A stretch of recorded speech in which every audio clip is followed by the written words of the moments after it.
자기를 높이는 자는 낮아지고 자기를 낮추는 자는 높아지리라. 제목으로 말씀 전하겠습니다.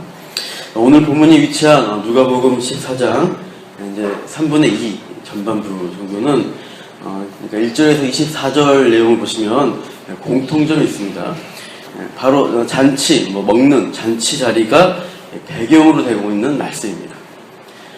그래서 1절부터 24절까지 이 예수님의 말씀을 듣는 사람들은 지금 한 자리에서 함께 식사하고 있는 그 사람들입니다.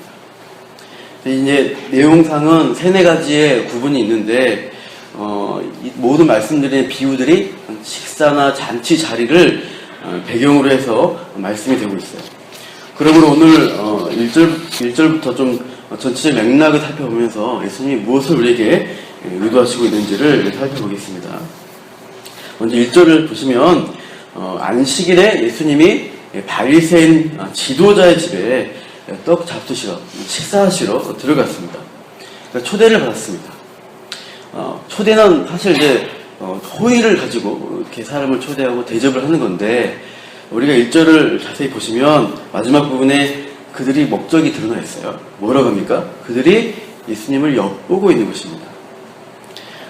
무엇을 엿보는가 보니까 2절 보시면 그들이 예수님의 맞은편에 예수님이 잘 보이는 곳에 일부러 수종병 든 사람을 데려다 놓은 것이에요.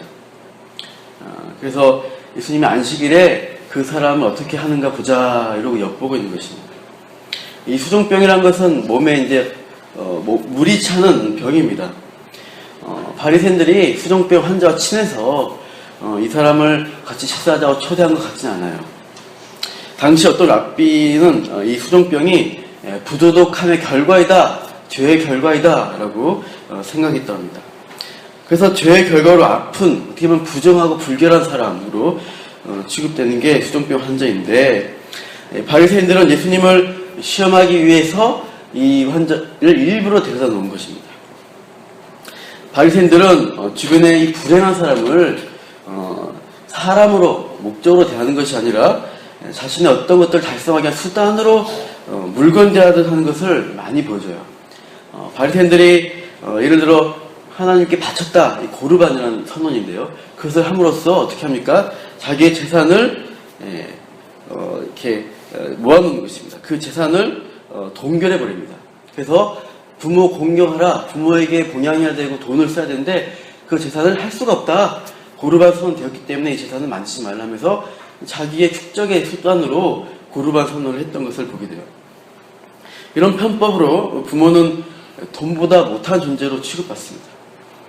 그런 사람들이 바리새인이었다는 거예요. 다 그러진 않겠지만 상당수가 그런 율법을 알기 때문에 율법의 그러한 틈새를 가지고 편법을 쓰는 것이에요. 이미 예수님이 12장에서 바리새인의 이 외식들을 강력하게 지적을 했습니다. 사람의 가치를 경시하고 스스로 모순된 행동을 하고 있는 것들을 깨달아야 된다, 이렇게 도전을 하셨어요. 오늘 본문에도 이들이 이러한 예수님께 그러한 또 시험을 주고 있는데 예수님 어떻게 하십니까? 3절 보시면 안식일에 병 고치는 게 합당하냐 질문하시고 4절 그 사람을 데려다가 고치십니다. 그리고 내보내시고 나서 이제 바리새인들을 상대하십니다. 이제 어떤 주석학자는 이 논증을 더더구나 논증이라고 합니다. 더더구나 부사인데 5절 보시면 예수님이 이렇게 병 고친 이후에 말씀하시죠. 한번 5절 읽어볼게요. 시작. 또 그들에게 이르시되 너희 중에 누가 그 아들이나 소가 우물에 빠졌으면 안식일에라도 곧 끌어내지 않겠느냐 하시니 이들 안식일에 소가 우물에 빠졌으면 죽게 내버려 둘 거냐 아니면 건져낼 거냐 안식일이라도 끌어내지 않냐. 그래서 안식일에 가축보다 중요한 사람을 질병의 구렁텅이에서 건져낸다고 할 때 그것은 더더구나 당연히 해야 될 일이 아니냐는 논증입니다. 또 더 가치 있는 존재를 들어볼까? 이들 아들이 우물에 빠졌다고 치자. 그럼 그 아들 죽도록 내버려둘 거냐? 안식일 일할 수 없으니까? 아니라는 거예요. 살릴 거 아니라는 것이죠. 마땅히 생명을 구해낼 거라면 안식일에 다른 사람의 아들이 빠졌다면은 그 사람을 구해주는, 이 수종병자를 구해주는 게 당연하지 않냐는 거예요. 이렇게 너희들 실생활에 그렇게 하지 않느냐라고 반박을 하십니다. 참 이 바리새인들은 자신의 그런 모순들을 발견하지 못하고 계속 누군가를 비난하고 공격하는데 집중되어 있어요. 자신의 기득권을 공격하니까 예수님을 미워하고 계속해서 모함하려고 하는 것입니다. 간혹 남을 심하게 비판하고 남에게 엄격하면서 자신에게는 심히 관대한 면을 보는 그런 경우가 많이 있어요. 그러니까 흔히 내가 하면 로맨스요, 남이 하면 불륜이다, 이렇게 많이 하죠. 남은 정죄하면서 어때요? 나는 정당해, 내가 한 건 좀 괜찮아 라고 의롭다고 생각하는 것들이 또 죄인의 모습입니다. 자기 안에 똑같은 죄가 있는데도 없는 것처럼 속이고 위장하려고 하다 보니까 더 비난을 강하게 하는 경우가 있어요. 이게 외식이라는 거예요. 우리 교회 어떤 남자 집사님이 얘기를 해주셨는데, 자기 회사 사무실에 이제 근무하는데 회사에 공금이 자꾸 없어지는 거예요. 이게 이렇게 좀 큰 단위로 없어지니까 이게 도대체 어떻게 된 건가? 이 사건의 행방을 추적해보자 이렇게 하면서 여직원을 이렇게 대동해서 이렇게 쭉 살피고 찾고 거래처 다니고 하면서 이제 돈의 행방을 찾기 시작했습니다. 탐문조사 하다가 결국 밝혀진 것이 뭐냐? 그 대동했던 여직원인 거예요. 집사님이 사실 심증이 갔던 거예요. 그 여직원 심증이 가서 이렇게 같이 조사하고 데려갔는데 끝까지 밝혀지기 전까지 자기가 아닌 것처럼 하더래요. 밝혀지니까 그래서 잘못했다고 하는 겁니다. 참으로 인간은 간교하다는 거예요. 캥기는 죄가 있을 때 특히 아닌 것처럼 위장하고 외식함으로 숨기는 게 더 우리가 능수능란합니다.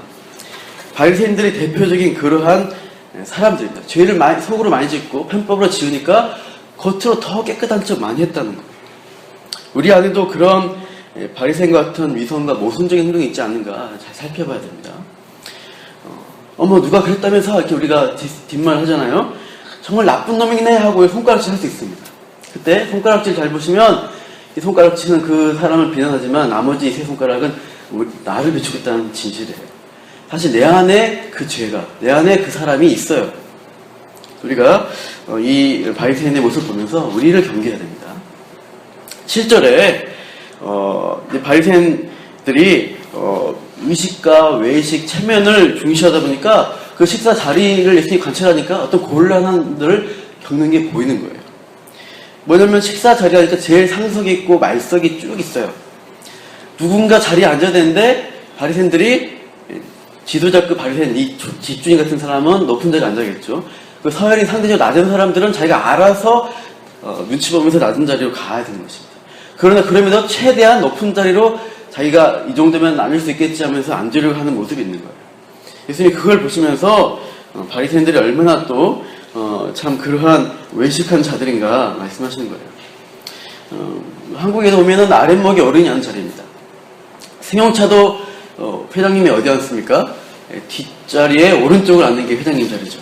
그래서 기사가 열어주고 이 집주인은 이제 서열 높은 사람끼리 앉는데 이제 앉다 보니까 어떤 경우는 자기가 잘못 앉은 거예요. 자기보다 높은 사람이 앞으로 가야 되니까 자기가 할 수 없이 내려가는 일들이 일어날 수 있다는 거예요. 그래서 처음부터 예수님 뭐예요? 처음부터 말석에 끝자리 가서 앉으라고 말씀하십니다. 그러다가 다른 사람이 상석으로 올라가십시오 라고 말할 때 그것이 참 바람직하고 보기가 좋다는 거예요. 괜히 자기가 높이 앉았다가 말석으로 쫓겨나가면 수치스럽고 부끄럽다는 것입니다. 예수님이 강조하시는 건 뭡니까? 스스로 높이는 삶을 살지 말라는 거예요. 하나님이 인정하고 하나님이 높여준 삶을 살라는 거예요. 스스로 낮은 자리에 섬기다 보면 하나님이 높여줄 거다. 우리 성도들은 하나님이 인정해 주시는, 또 하나님이 높여주시는 삶을 사는 게 성도의 삶입니다. 그래서 하나님 나라에서 하나님이 높여주시고 갚아주시는 인생이 되려면 지금 어떻게 해야 되냐? 13절 다 같이 읽어보겠습니다. 13절 시작. 잔치를 베풀거든 차라리 가난한 자들과 몸 불편한 자들과 저는 자들과 맹인들을 청하라. 누가복음에 보시면 가난에 대한 말씀이 참 많이 나옵니다. 그 사회적으로 소외받고 외면당한 사람을 이제 가난한 자로 누가는 참 많이 표현하고 있어요. 힘없고 부족한 사람들을 초대하라는 거예요. 자기가 동급이고 자기가 높은 사람, 잘 보일 사람이 아니라 부족한 사람, 갚을 게 없는 사람을 초대하라. 또 저는 자들, 맹인들이죠. 장애가 있는 사람들. 몸에 흠집이 있는 사람들은 구약 율법에 의하면 제사장이나 하나님 섬긴 일에 할 수가 없어요. 그러니까 이 율법주의자들은 부정한 사람을 받고 가난과 장애는 죄 때문이다. 이들이 죄졌기 때문에 이런 어려움이 생겼지 않냐라고 생각했습니다. 일반적으로 깨끗한 걸 좋아하는 바리새인은 불결하고 죄를 지은 이런 이웃들을 만나는 것, 식사하는 것 싫어했습니다. 그러나 주님은 뭐라고 하십니까? 그러한 소외된 자, 가난한 자, 부족한 자를 초대한 사람에게 하나님이 갚아줄 상이 있다는 거예요. 14절 시작. 그리하면 그들이 갚을 것이 없으므로 내게 복이 되리니 이는 의인들의 부활 시에 내가 갚음을 받겠음이라 하시더라. 예. 갚을 것이 없으니까 대신 누가요? 하나님이 갚아주신 은혜가 있을 거라는 거예요. 복이 있다는 거예요. 그래서 이웃을 돌본 사람이 하나님 앞에 의인으로 인정받는 날이 올 거예요. 그런데 예수님이 의인들의 부활 시에 갚음을 받을 것이다. 이렇게 이제 진리를 말씀하시니까 참 바리새인들은 착각을 잘합니다. 또 착각하고 어떤 사람이 헛소리를 하기 시작해요. 뭐예요? 나는 당연히 그 하나님 나라 복 받는 자가 있겠지 생각하면서 무릇 하나님 나라에서 떡을 먹는 자는 복되도다 자기 얘기하고 있어요. 착각하고 자기 아닌데 예수님이 어때요? 비유를 또 들어서 그거 아니라고 얘기해 주십니다. 네가 유대인이고 바리새인이니까 청옥 잔치에 의롭다고 들어가는 게 아니라는 거예요. 이 주제로 비유의 말씀도 이제 오늘 본문 읽었던 부분이 나오고 있어요. 16절 보시면 어떤 사람이 큰 잔치를 베풉니다.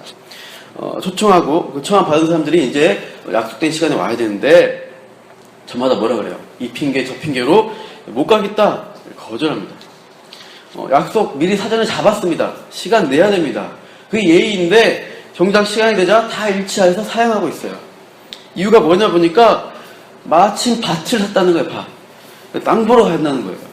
그동안 가만히 있다 갑자기 초대받은 그 시간에 왜 땅을 사고 그 땅 보러 갈 생각이 났을까요?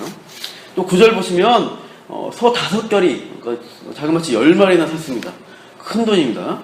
갑자기 초대받은 시간에 큰 어떤 가축을 사서 소 보러 가야 된다고 이렇게 양이 달라고 합니다. 왜 그 시간에 소를 샀을까요? 세 번째 보시면 20절 보시면 또 어떤 사람은 갑자기 장가 간답니다. 장가 갑자기 갈 수 있네요. 잔치집 가기 싫으니까 결혼하겠다는 정도로 안 가겠다는 거예요. 이스라엘에서는 결혼하면 1년간 군 징집도 면제하면서 신혼생활을 즐기도록 율법이 되어 있습니다. 그래서 근데 즐기는 시간이니까 놀고 먹는 잔치집에 가려면 갈 수 있어요. 근데 안 가겠다는 거예요. 이런 핑계 저런 핑계 대는 그 사람들이 누구냐? 너희 유대인들 바리새인이다라고 예수님이 비유하십니다. 제자들의 전도 여행을 파송받았을 때 예수님이 이렇게 조금 이제 권면의 말씀을 주는 게 이거예요.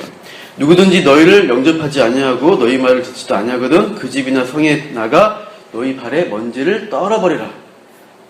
평안을 전하는데 받아들이지 않는 거예요. 먼지 떨어서 그냥 너희들은 하나님의 복이 없다 하면서 다른 집으로 가버리는 것입니다. 사도 바울이 비시디아 안디옥에 가서 복음을 전합니다. 그때 유대인들이 시기하면서 바울을 대적해요. 그때 사도 바울이 바나바와 함께 이렇게 말씀합니다. 하나님의 말씀을 마땅히 먼저 너희에게 전할 것이로되 너희가 그것을 버리고 영생을 얻기에 합당하지 않은 자로 자처하기로 우리가 이방인에게로 향하노라. 복음을 안 받아들이니까 사도 바울이 회당에서 안전하고 이제 나가서 헬라인에게 이방인에게 복음 전하기 시작했어요. 그래서 그들이 복을 받기 시작했어요. 유대인들이 복음을 거부하는 겁니다. 자꾸. 오히려 유대인에게 죄인 취급받고 부정하다고 하는 장애 있는 사람들 또 바깥에 있는 이방인들이 하나님 나라 잔치에 초대받아서 들어오는 그런 일들이 이제 일어나게 되는 거예요. 21절 중간에 보시면 그 초대받는 사람들이 나오고 있습니다. 가난한 자들 또 나오죠. 몸 불편한 자들, 맹인들, 저는 자들을 데려오라. 하나님이 말씀하셔요. 그리고 자리가 또 비어요. 그러니까 어떻게 합니까? 23절을 보시면 어디로 갑니까? 길가로 나가고 산 울타리 가로 나아가서 아무나 사람들을 데려오고 있습니다. 이 울타리란 것은 도시와 마을 밖에 있는 사람들이에요. 이스라엘의 울타리 밖에 있는 사람을 의미하고 있습니다. 바로 이방인들입니다. 천국은 자격 없다고 생각하는 자들, 정말 아무것도 없다고 생각하는 자들에게 초대가 되고 있어요. 영적인 가난에 내가 영적 가산자구나라는 것을 인정하는 사람은 또 영적으로 내가 눈물 없구나, 병들었구나, 아무 자격 없구나 그것을 아는 자들에게 하나님의 사랑과 은혜가 베풀어진 나라가 하나님 나라입니다. 그래서 예수님이 이렇게 식사와 잔치 자리를 보면서 비유의 말씀으로 교훈하십니다. 요지는 11절 같습니다. 11절, 14장 11절 읽어보시죠. 시작. 무릇 자기를 높이는 자는 낮아지고 자기를 낮추는 자는 높아지리라. 하나님 앞에서 부활해야 하는 자요. 자기 만족하는 자, 자기 열심으로 인정받는 자는요, 스스로 높이는 자는 하나님 나라에서는 낮춰지게 됩니다. 혹시 우리 마음에 높아진 마음, 내가 뭐 해서 체험받을 마음이 있다면은, 자랑하는 마음이 있다면은, 하나님 앞에 기도할 때 낮춰주세요. 이 교만한 마음 깨트려주세요라고 기도하셔야 됩니다. 그러나 우리가 하나님 앞에 한없이 부족하다, 헐벗었다, 아무것도 없는 자다, 죄인이다. 하나님이 공급해주지 않으면 저는 너무나 궁핍한 자입니다. 그것을 인정한 사람은 하나님의 은혜로 채워주세요. 없으니까 하나님 채워주세요, 도와주세요 하면 하나님이 그리스도로 성령으로 우리를 채워주시기 시작합니다. 그 영적인 만족 가운데 우리가 그리스도인으로 살아가는 하루가 될 거예요. 여러분 말씀 보시고 기도할 때 내게 다른 것이 채우지 않냐고 정말 하나님 말씀으로 성령으로 채워져서 그 만족으로 우리가 섬기며 낮은 자리 가운데서 하나님의 붙드심을 경험하는 오늘 하루 살게 달라고 기도하시기 바라요. 제가 기도하겠습니다. 하나님, 주님께서 높아진 자는 낮아질 것이라 하셨고 또 낮아진 자는 높아지리라고 말씀하셨습니다. 우리가 하나님 앞에 선 자로서 오늘 우리가 하나님이 우리의 마음을 들여다보실 때 우리가 얼마나 헐벗고 비어있고 참으로 채워지지 못한 자인 것을 하나님 앞에서 인정하게 해주옵소서.